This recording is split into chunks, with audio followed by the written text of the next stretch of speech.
Semillas de Sabiduría. La semana pasada se comenzó con 10 preguntas y hoy continuamos con 10 preguntas más, que van a completar 20.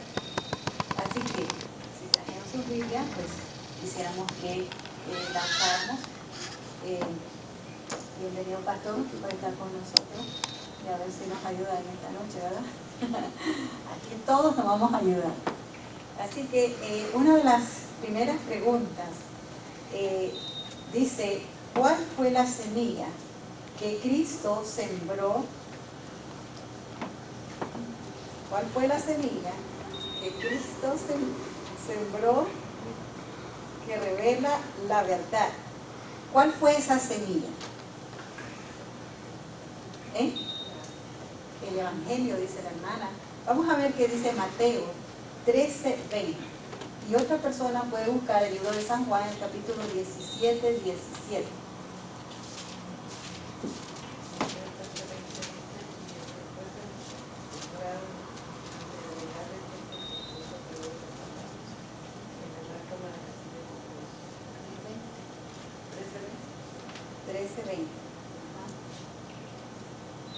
Entonces estamos hablando ahí de que cuando se siembra la palabra y la persona la recibe ¿con qué? Con gozo. ¿Y es la palabra de quién? De Dios.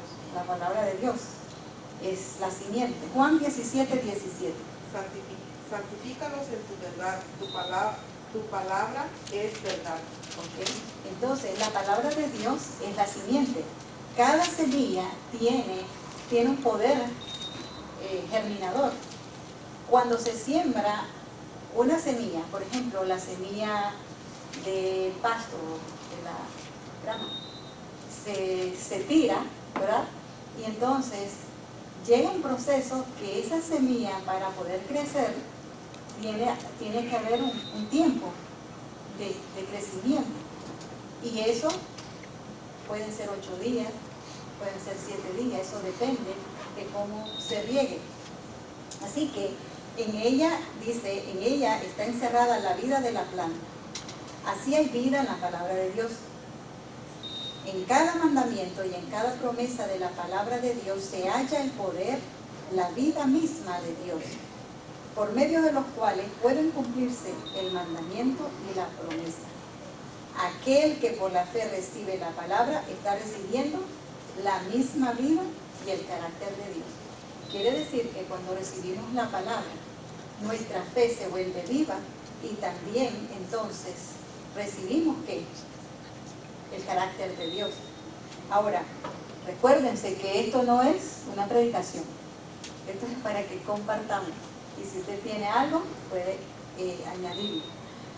La siguiente pregunta dice, ¿cuál es el resultado de la semilla de la palabra de Dios que madura en el corazón?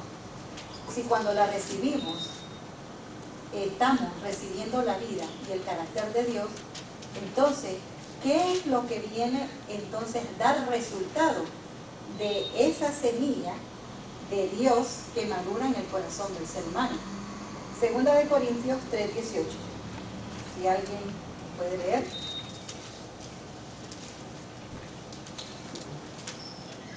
Así todos nosotros, con el rostro descubierto, reflejamos como en un espejo la gloria del Señor, somos transformados a su semejanza con más y más gloria por la acción del Señor que es en nosotros. Ajá, entonces dice que somos ¿qué? Transformados. Así que cada semilla lleva fruto según su especie. Recibir en el alma por la fe la incorruptible simiente de la palabra y producirá, dice, un carácter y una vida a la semejanza del carácter de la vida de Dios. Quiere decir que no podemos vivir de la misma forma que vivíamos antes sin recibir la palabra de Dios, que es la semilla que está sembrada en nuestro corazón. ¿Estamos de acuerdo en eso? ¿Cuál fue el enfoque de la enseñanza y sermones de Cristo? Según Juan 5:39. Si alguien lo tiene, lo puede leer.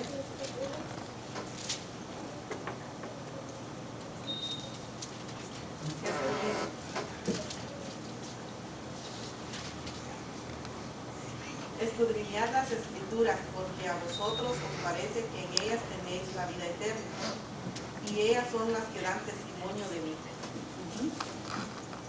Los rabinos, ellos eran maestros de Israel, y no estaban sembrando la simiente de la palabra de Dios.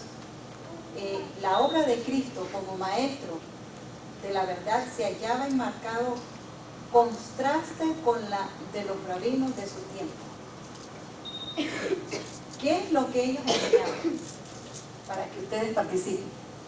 A ver, ¿qué enseñaban ellos?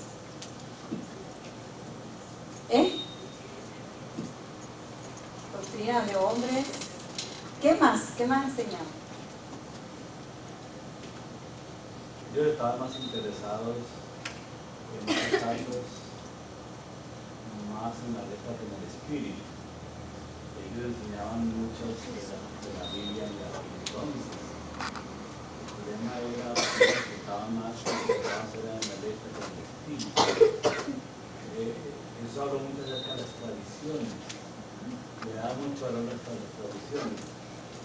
Pero cuando vemos algunas, por ejemplo el sábado, ellos enseñaban el sábado de forma correcta, la puesta del sol, la puesta del sol, y cosas.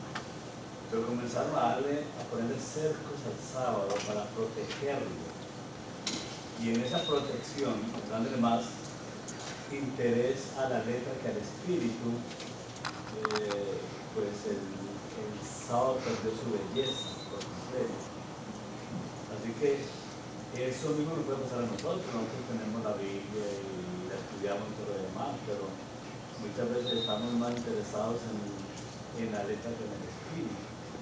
En estos días escuché con mucha tristeza de una iglesia en X estado, no es en Georgia, que está en un caos espiritual enorme porque han tenido un patrón de ceñirse a la letra, no al espíritu.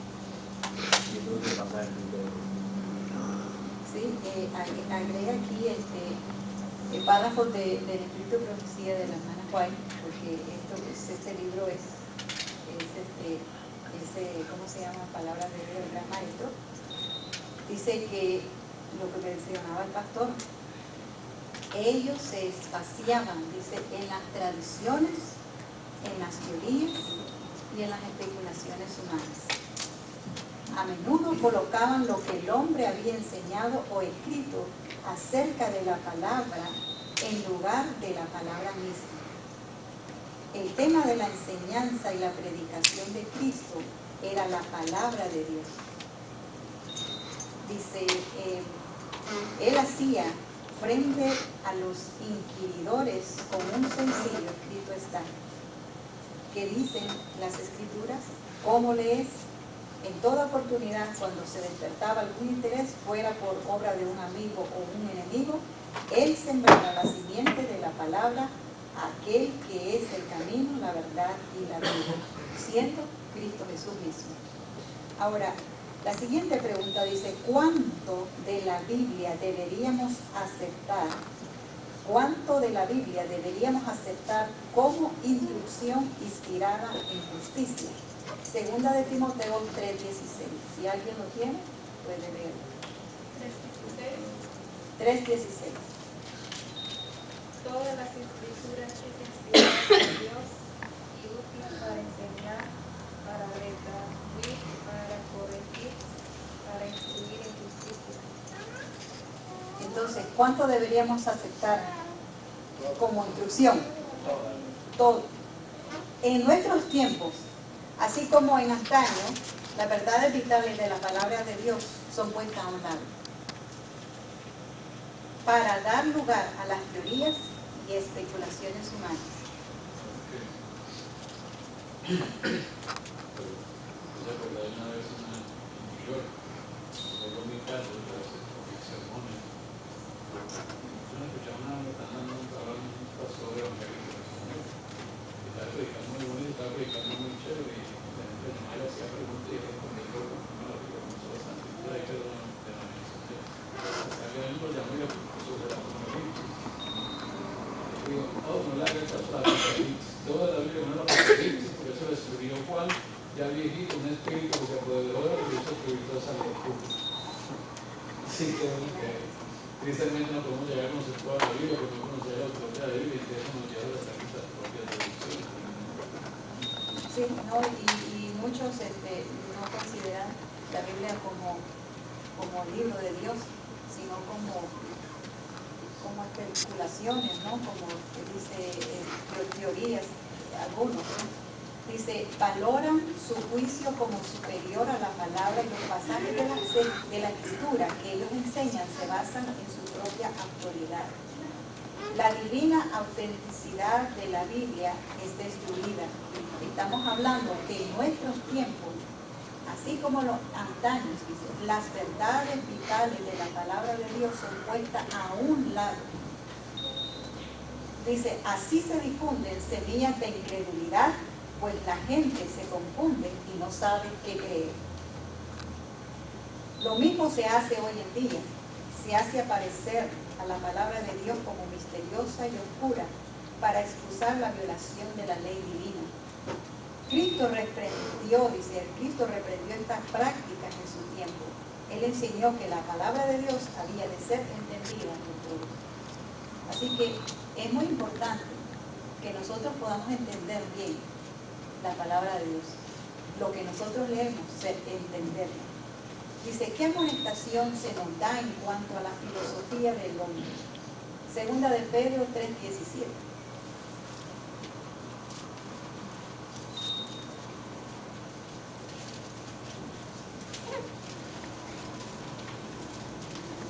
Así que vosotros, amados, sabiendo que antemano guardaos, no sea que arrastrados por el error de los inicios, caigáis de vuestra firmeza.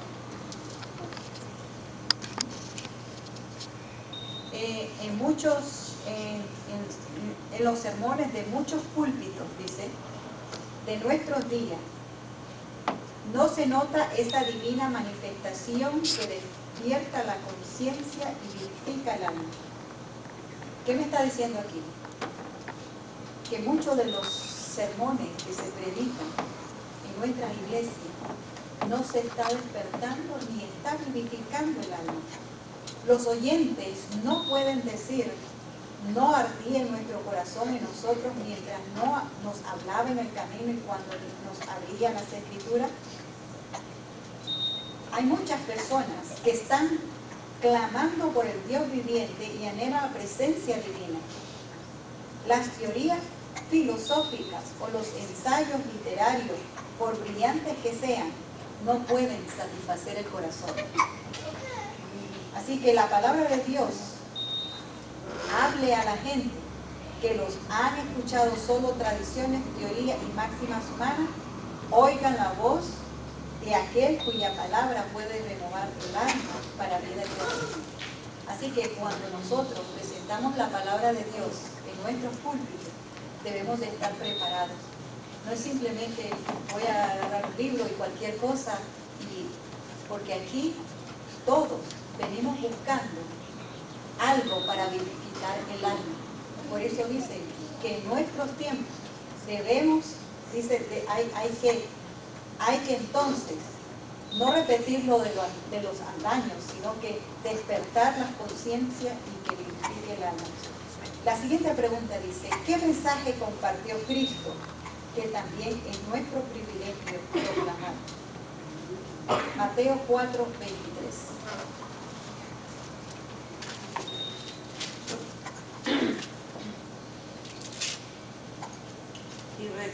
Y recorrió Jesús toda Galilea, enseñando en las sinagogas de ellos, y predicando el evangelio del reino, y sanando toda enfermedad y toda dolencia en el pueblo. Entonces, según la prédica del Señor Jesús, ¿qué era lo que hacía? Sanaba, enseñaba, ¿verdad? Asistía a aquel que lo necesitaba, amor al prójimo. Así que esto me dice a mí que abundaba en él que la gracia, su misericordia. Y también se espaciaba mucho en la santidad de su carácter y de su ley. Se presentaba a sí mismo a la gente como el camino, la verdad y la vida. Sean estos los temas de los ministros de Cristo. Hablar a la gente de la vida de sacrificio y abnegación que llevó Cristo, de su humillación y muerte, de su resurrección y ascensión, de su intercesión por ellos en las cortes de Dios, de sus promesas. Que prediquen la palabra, siembra sobre las aguas, que inste a tiempo y fuera de tiempo. Predique mi palabra con toda verdad aquel que recibe mi palabra. Dice la siguiente pregunta: ¿cuál es el peligro potencial de una educación que no está basada en la Biblia? Proverbios 16:25.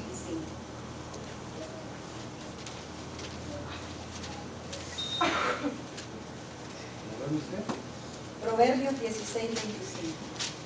¿Cuál es el peligro que ocurre cuando la educación no está basada en la Biblia?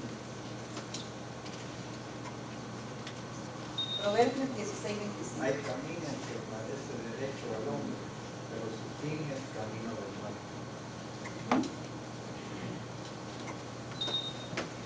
El sembrador siembra la palabra.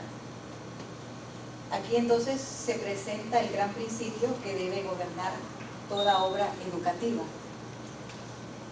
El estudio de los factores incrédulos ocupa mucho lugar en el sistema de educación.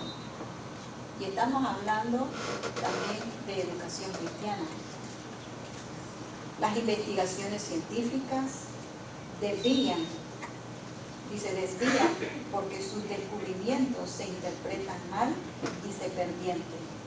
Se compara la palabra de Dios con las supuestas enseñanzas de la ciencia y se la hace aparecer como errónea e indigna de confianza. Así se siembra en las mentes juveniles semillas de dudas que brotan en el tiempo de la tentación. Cuando se pierde la fe en la palabra de Dios, el alma no tiene ninguna guía, ninguna seguridad. La juventud es arrastrada a senderos que alejan de Dios y de la vida eterna. Si ustedes notan, también en nuestras universidades adventistas, en nuestros colegios, mandan a los muchachos a estudiar libros. Por ejemplo, no me recuerdo, pero había un libro que mi esposo estudiaba, no me acuerdo en sí, pero esto era déjeme ver, era algo como así de cosas de poema, literatura. Y era la persona, es decir, el hombre a la mitad del cuerpo y después era como de animal. Entonces, ¿para qué se necesita eso? Para predicación de la palabra. Sin embargo, pues las meten. Y quizás tal vez algunas otras cosas más, investigaciones científicas que pasan los muchachos horas y horas buscando y escudriñando y demás. Y dice, muchas veces dice, en esto se pierde el tiempo, dice, y las mentes juveniles semillas de dudas que brotan en el tiempo de la tentación. Cuando se descarta la palabra de Dios, se rechaza su poder de refrenar las pasiones perversas del corazón natural, los hombres siembran para la carne y de la carne ciegan corrupción. ¿Cuál es el resultado? Ahora, recuerden que este libro es para nosotros, no es para los que están allá afuera, ¿verdad? Así que todo lo que estamos tocando aquí es para nuestra propia enseñanza. Dice, ¿cuál es el resultado de creer las suposiciones del hombre por encima de la palabra de Dios? Gálatas 6:8. Si alguien lo puede leer.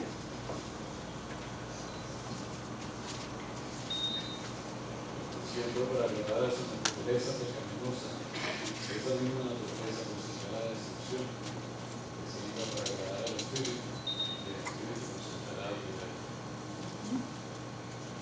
Así que cuando nosotros apartamos o al apartarse de la palabra de Dios para alimentarse de los escritos de los hombres no inspirados, que a veces nuestros jóvenes o a veces nosotros mismos queremos agarrar libros de grandes escritores poéticos y demás, qué sé yo, y entonces en vez de estudiar la palabra de Dios, venimos y agarramos libros y hasta nos comemos el libro entero, ¿verdad? Estudiándolo, leyendo. A veces hay personas que les gusta leer novelas en los libros. ¿Qué crecimiento espiritual puede tener en su mente? Dice que la mente llega a empequeñecerse y degradarse. La inteligencia se adapta a la comprensión de las cosas con las cuales se familiariza, y al dedicarse a las cosas finitas se debilita su poder, decrece y después de un tiempo llega a ser incapaz de ampliarse.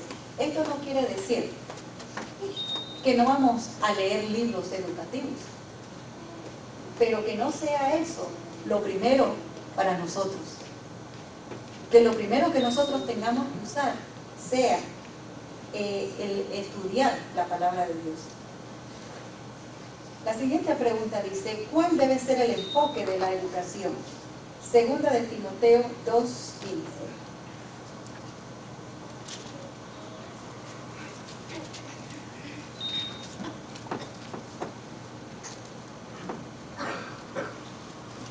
Procura con diligencia presentarte a Dios aprobado como obrero que no tiene de qué avergonzarse, que usa bien la palabra de verdad.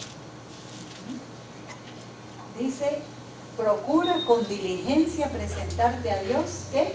Aprobado, como obrero que no tiene de qué avergonzarse, que traza bien la palabra de verdad. La obra de todo maestro debe de tender a afirmar la mente de la juventud en las palabras grandes, en las grandes verdades de la palabra inspirada. Esta es la educación esencial para esta vida y para la vida venidera. Dice también un párrafo acá que no hay nada tan ennoblecedor y vigorizador como el estudio de los grandes temas que conciernen a nuestra vida eterna. Traten, dice, los jóvenes de comprender estas verdades divinas, y entonces sus mentes se ampliarán y vigorizarán con el esfuerzo. Esto colocará, dice, a todo estudiante que sea un hacedor de la palabra en un campo de pensamiento más amplio y le asegurará una imperecedera riqueza de conocimiento. Tal educación, dice, restaurará la imagen de Dios en el alma. Quiere decir que nuestros jóvenes y nosotros mismos, porque esto no solamente para los jóvenes, debemos entonces que buscar cómo alimentarnos y estudiar la palabra de Dios para que nuestra mente, nuestra alma sea restaurada a la imagen de Dios. Y entonces así nuestras mentes van a estar ennoblecidas, van a estar limpias, van a estar santificadas. Dice la siguiente pregunta, y es la última, y como que vamos a salir temprano porque ustedes no participaron, así que, pues muy bien, vamos a ver, dice, antes de llevar a otros a Cristo, ¿cuál debe ser nuestro propio testimonio? Antes de llevar a otros a Cristo, ¿cuál debe ser nuestro propio testimonio? A ver, vamos a ver si ustedes participan. Ajá.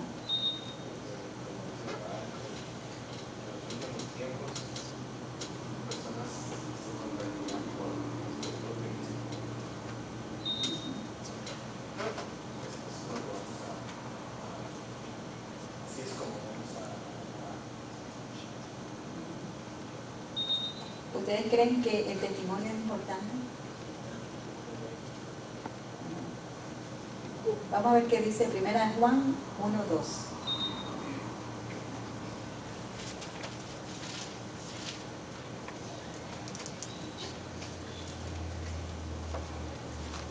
¿Hay alguien? ¿Lo tiene? Lo que existía desde el principio, lo que hemos oído, lo que hemos visto con nuestros ojos, lo que hemos contemplado y lo palparon nuestras manos, esto proclamamos acerca del verbo de la vida.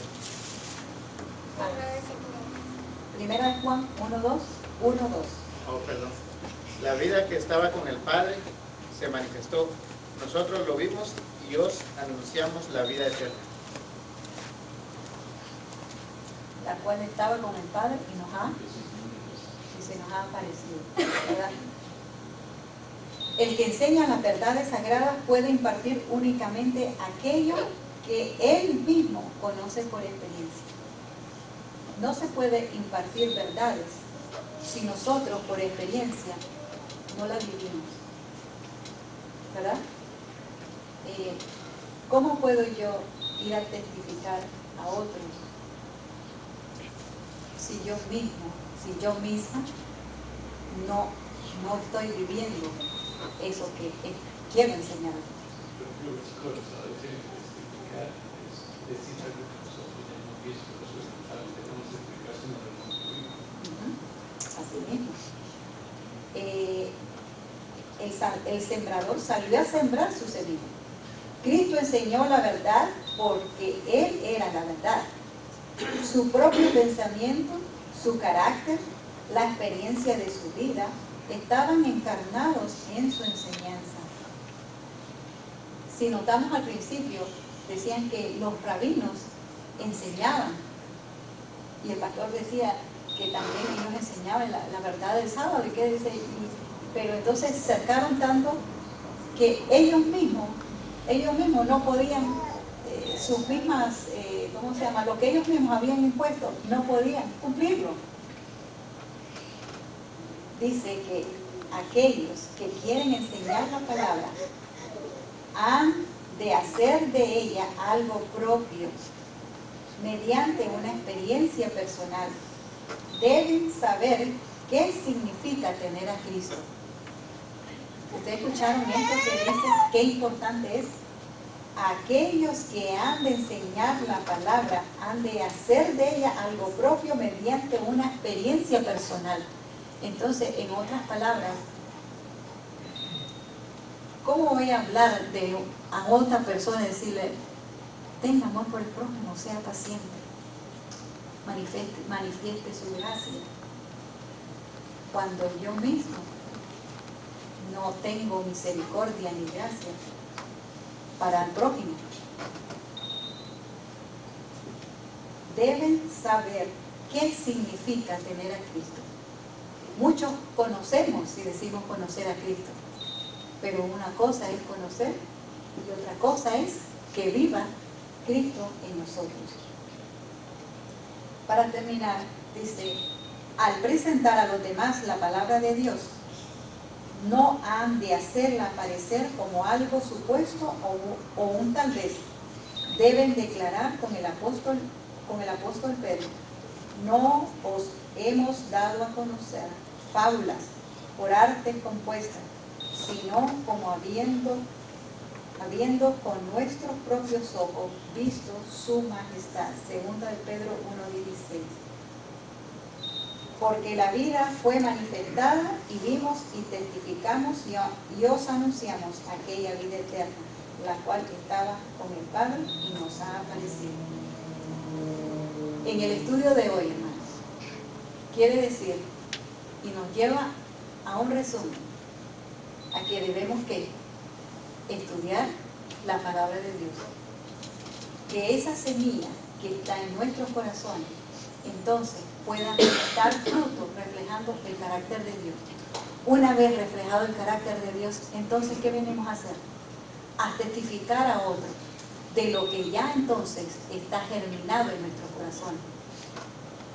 Entonces es muy importante que tengamos en mente que nuestro testimonio va a ayudar a la salvación de otros, con nuestras palabras, con nuestras actitudes, con nuestra forma de hablar, de vestir, cualquiera sea, porque nosotros venimos a ser discípulos, y así con nuestro testimonio entonces podemos sembrar esa semilla de amor, del amor de Dios, de su carácter, ponerlo en otra persona. Y así ellos también entonces van a ir creciendo. Que Dios les bendiga y que cada día nosotros podamos escudriñar la palabra del Señor y entonces atesorarla en nuestros corazones. Bueno, vamos. Hermanos, ¿quiere cantar? Bueno, adelante, si damos tempranito.